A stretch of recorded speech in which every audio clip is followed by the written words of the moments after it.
Salut tout le monde, bienvenue sur ma chaîne YouTube. Aujourd'hui c'est ma première grande vidéo, dans cette vidéo je vais vous montrer toute la création d'une refonte de logo. Si vous ne l'avez pas vu, j'ai réalisé ce logo que j'ai posté sur mes réseaux sociaux, Instagram et TikTok. Je ne vais pas faire une longue intro et on va tout de suite passer à la réalisation. Merci d'avance de visionner cette vidéo et j'espère qu'elle vous plaira. Lorsqu'on commence à créer un logo, la première étape essentielle est de réaliser un mood board. Le mood board permet d'avoir une vision d'ensemble de l'univers graphique que l'on souhaite donner à notre logo. C'est un peu en gros comme une ambiance visuelle qui va nous guider tout au long de notre création. Pour construire mon mood board, j'ai l'habitude d'utiliser Pinterest, mais il existe plein d'autres sites où vous pouvez trouver des inspirations. Donc je vais d'abord rechercher des logos et des inspirations déjà existantes. Comme la blanchisserie s'appelle Blanche-Neige, on peut aller chercher des références dans l'univers des princesses Disney. Quelque chose d'assez raffiné, d'élégant et de propre, avec une touche féerique. L'idée, bien sûr, n'est pas de copier ce qui existe déjà, mais de comprendre quelle forme, quelle couleur et quel style correspond à l'ambiance qu'on veut transmettre.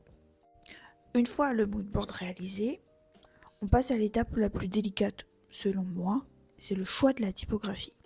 Pour ça, j'utilise un site spécialisé dans la police, où l'on peut retrouver énormément de typographies différentes, gratuites et libres de droit. Donc sur l'exemple ici, c'est Dafont, mais il existe plein d'autres sites comme Cherfont, Adobe Font et plein d'autres. Donc je voulais pour ma typographie principale, une typographie assez imposante mais qui reste raffinée. L'idée était de rappeler un peu les premières lettres que l'on retrouve dans les anciens dessins animés, mais avec une touche un peu plus moderne. Pour la typographie secondaire, je suis partie au début sur quelque chose d'assez simple, mais vous le verrez plus tard, au final, j'ai dû la changer pour une police encore plus épurée et sans aucune fioriture. Le but était d'assurer un bon contraste entre les deux typographies, une principale plus travaillée et une secondaire beaucoup plus sobre pour mettre en valeur l'ensemble. Alors on passe enfin à mon étape préférée, la création. Du coup, je commence tout simplement par écrire Blanche-Neige. Pour ça, il faut d'abord, bien évidemment, implanter les deux typographies que vous avez au préalable enregistrées. Donc, pour le coup, j'écris Blanche-Neige du coup avec la typographie Androgy que j'ai trouvée sur Dafont. Après, l'essentiel est de jouer sur l'emplacement des deux typographies. Pour cela, sur Illustrator, vous avez quelques réglages qui peuvent vous aider. Donc là, je joue un peu avec l'espacement entre les lettres.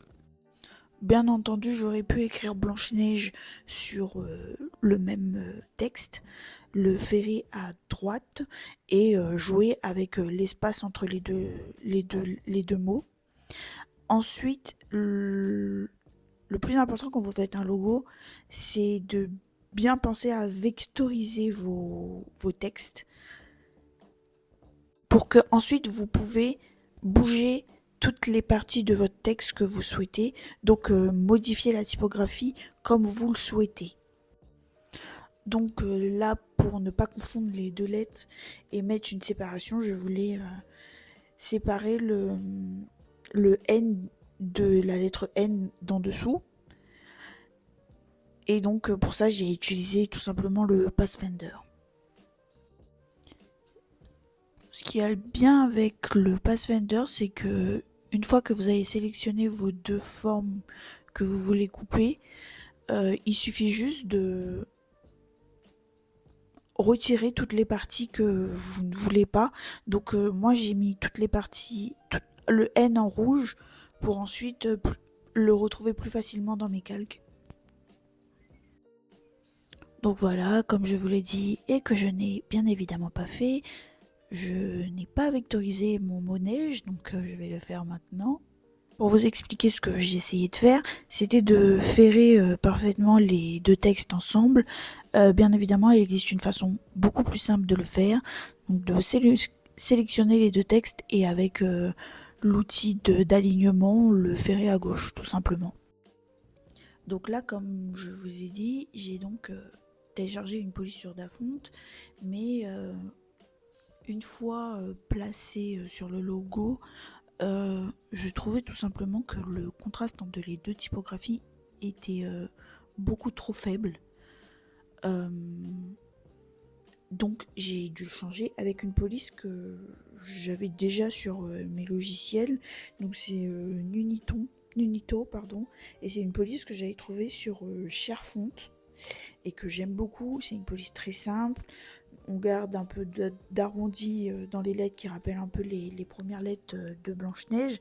Donc je trouvais ça non seulement sobre, mais avec un bon contraste pour la police principale, avec la police principale.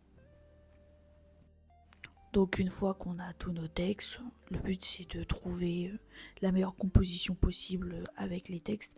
Donc j'ai essayé de le centrer, mais comme vous pouvez le voir, je n'avais pas aimé parce que ça me bougeait la petite séparation que j'avais faite au début. Donc j'ai décidé de le remettre et de retravailler juste la position du mot blanchisserie. Une fois qu'on a notre typographie qui nous plaise, enfin qu'on a une bonne base, je voulais passer à la création d'une petite icône pour apporter quelque chose de visuel au logo tout simplement. Et pour cela, il me fallait des couleurs. Donc j'ai tout simplement téléchargé une photo de Blanche-Neige et j'utilise l'option de mosaïque que Illustrator propose pour pouvoir sortir les couleurs principales de mon image et ensuite choisir 3 à 4 couleurs que j'utiliserai ensuite pour l'univers graphique de mon logo et de la marque. Donc pour moi, les couleurs qui m'ont le plus marqué sur Blanche-Neige étant petite, c'est bien évidemment le rouge, le bleu foncé et le bleu de sa robe. Et ensuite, j'ai hésité entre le jaune, parce que sa robe est principalement une forte dominance de jaune, ou le beige très clair de sa peau, étant donné que c'est Blanche-Neige. Donc voilà pour mes couleurs. Alors avec mes inspirations, c'est vrai qu'au début je voulais partir sur un icône rouge, mais je me suis dit que on parle quand même d'une blanchisserie, donc le but c'est de quand même avoir un côté propre, et je doute que le rouge soit beaucoup utilisé pour signifier quelque chose de propre, donc je suis plutôt partie sur le bleu de sa robe pour faire l'icône de mon logo. Blanchisserie, qu'est-ce qui fait blanchisserie? De l'eau, l'univers propre. Je suis partie sur une goutte d'eau. Donc, bénéf, la goutte d'eau c'est bleu, donc on utilise le bleu. Donc pour ça j'ai fait tout simplement un carré que je suis venue arrondir 3 des bords. Donc pour ça, rien de plus simple, il suffit de sélectionner ses bords avec option et de ensuite réduire ses bords. Donc dans mes inspirations, je me suis rendu compte que il y avait beaucoup. Donc pour ça, j'ai téléchargé tout simplement une image de Blanche-Neige en version silhouette pour que ça soit plus simple. J'ai tout simplement vectorisé mon image. J'ai fait une rotation sur Blanche-Neige. Ce n'est que mon simple avis. C'est un cours qui m'a traumatisé. On me disait en gros que personnage qui regarde vers la gauche regarde vers le passé et le personnage qui regarde vers la droite regarde vers l'avenir.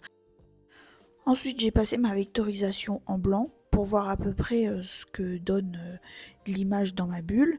Et ensuite vient notre bon vieux ami le Pathfinder pour pouvoir enlever tout le blanc de l'image plus simplement. Donc une fois que vous avez sélectionné vos deux formes et fait le Pathfinder, il vous suffit tout simplement de retirer toutes les calques blancs qui vous restent dans votre image et ce qui vous fera du coup la bulle et avec Blanche-Neige en transparent. Donc si vous le passez sur une image, vous verrez de l'image en dessous, quoi. Ensuite vient le moment de positionner le logo, enfin l'icône avec la typographie. Dans l'exemple où on est là, j'ai décidé d'incorporer le logo à la typographie. Donc pour cela, il y a beaucoup d'écoles sur la taille que l'icône doit avoir par rapport à la typographie.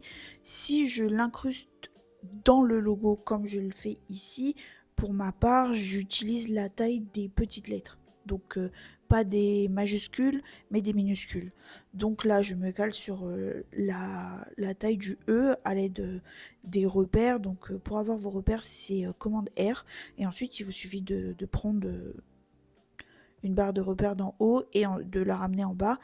Et du coup, de redimensionner votre icône à l'aide de vos repères. Il y a d'autres écoles, hein. Ça c'est ma façon de faire à moi. Et pour savoir si je l'aurais mis à l'extérieur du logo, donc à droite, à gauche, en haut ou en bas, j'aurais utilisé 2 fois la taille des minuscules. Voilà. Là c'est question de chipotage, si je puis dire. Je voulais à tout prix que la tête, enfin la pointe de la bulle atterrissait dans le creux du B d'en bas. Donc voilà. Et ensuite, les couleurs du logo. J'étais un peu peinée qu'il n'y ait pas de pomme rouge. Et comme le rouge, c'est quand même une couleur importante de Blanche-Neige, j'ai décidé de mettre le texte en rouge. Enfin, le texte Blanche-Neige en rouge. Avec blanchisserie en bleu foncé et la petite icône en jaune, en bleu. Le but n'était pas d'utiliser toutes les couleurs, donc avec le jaune, le beige, ça reste un logo. Faut que ça soit quand même épuré. Donc en regardant le logo, je me suis rendu compte que il manquait un petit truc. Donc pour insister sur le côté blanchisserie propre, j'ai décidé de mettre une étoile. Rien de plus simple, vous faites un carré, vous cliquez sur option et ça vous fera la forme de l'étoile. Il y a plein de petites formes comme ça que vous pouvez faire. Si vous cliquez sur option, option, option, vous verrez toutes les formes que vous avez. Et du coup, Pathfinder, on enlève la partie de l'étoile de l'intérieur pour que ça reste transparent. Et on garde l'étoile en bleu pour garder la couleur principale de l'icône. Et voilà, on a notre logo. L'étape d'après, c'est une étape optionnelle. Je voulais juste vous montrer qu'il est possible de faire des patterns assez rapidement, donc pattern motif, donc avec Illustrator, pardon. Donc il suffit de positionner vos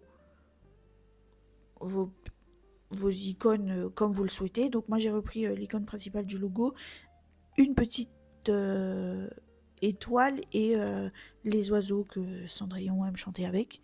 Et pour ça, vous allez ensuite vous sélectionner vos objets, vos images. Vous allez dans Objet, vous cliquez sur Motif et Créer. Et ensuite, vous avez la possibilité d'encore les bouger. Bon, moi j'ai galéré parce que je voulais baisser un peu l'oiseau et l'étoile pour que ça se colle moins, mais j'ai fait la bêtise de les mettre dans un groupe avant. Donc voilà. Et ensuite, au niveau de le type de mosaïque, vous pouvez choisir le type de votre mosaïque. Donc moi j'aimais bien l'effet des briques par rangée. Ça me faisait rappeler la forme, vous savez, du miroir de la méchante reine. Donc je me suis dit c'est encore un petit clin d'œil au dessin animé. Donc je trouvais ça cool et du coup je l'ai gardé comme ça. Ensuite, une fois que vous avez trouvé la forme qui vous plaît le plus et l'emplacement de vos icônes, vous cliquez sur enregistrer une copie ou terminer. Et ensuite, vous pouvez incruster votre pattern dans n'importe quelle forme que vous voulez. Donc il suffit d'aller dans le nuancier et vous verrez que vous avez vos vos motifs que vous avez créés. Et ensuite, il suffit de cliquer dessus. C'est comme une couleur ou un dégradé. Ça s'applique sur toutes les formes que vous voulez. Donc voilà. Ça y est, la vidéo est finie. Donc j'espère qu'elle vous aura plu. N'hésitez pas en tous les cas à me dire en commentaire si vous avez aimé, si vous avez des questions. Et même si vous n'avez pas aimé, ça m'intéresse. Ça me permettra de m'améliorer pour les prochaines vidéos. Donc je vous dis à très vite pour de nouvelles vidéos. Au revoir.